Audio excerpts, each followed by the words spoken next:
The thing I would like to just add is that with regard to the animal shelter, we have several months of experience now with the animal shelter, and obviously we all understood and knew that it was a larger facility. It's going to cost more to operate that facility, and indeed the budget that you saw this year does reflect that, the new budget. But what we do now get a much better handle on the costs that are going to keep rising.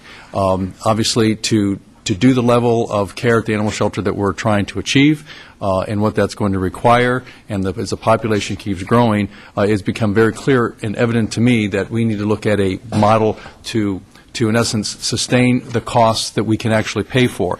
Now, obviously, there are a couple ways to do that. We handle the field services, and we've always done that through the police department. The city will continue to do that, but what I think it's important to do is to look at an alternate model for the actual operation of the shelter, like many other jurisdictions have done, to see if we can't look at partnering with another private or nonprofit organization to actually operate our shelter. And what they bring to the table, obviously, is some additional things in terms of whether it's volunteer networks, fundraising, things of that nature.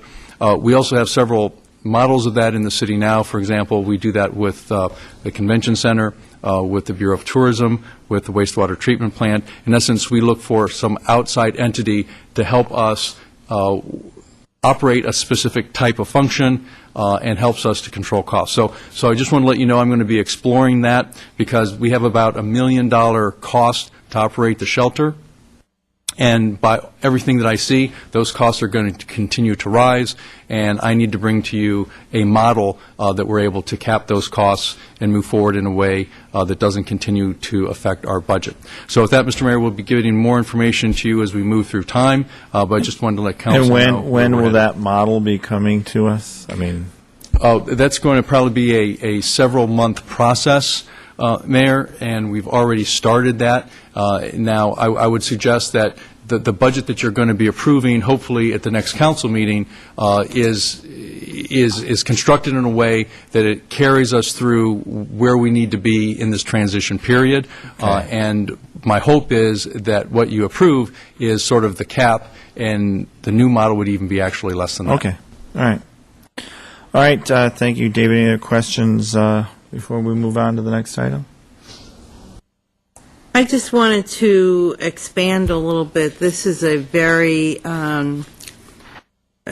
shortened version of what the Friends of the Palm Springs Animal Shelter have raised and donated to the city from the citizens of the city and outside the city.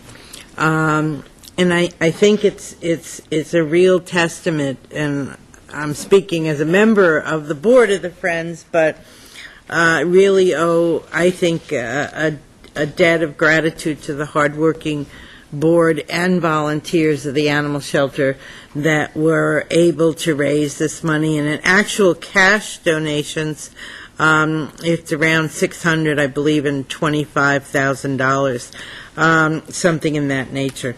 And the rest is all made up of things that we've purchased for the animal shelter, is $32,000 worth of laundry equipment and all sorts of other expenditures, $25,000 worth of kennels, all things that were absolutely essential for the shelter to open.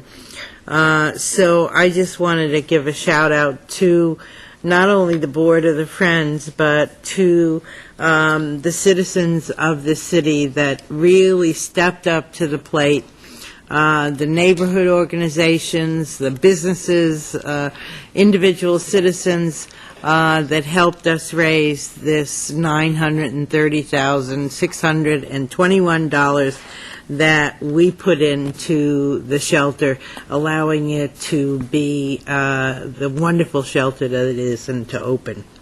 Okay, thank you, Ginny. Mr.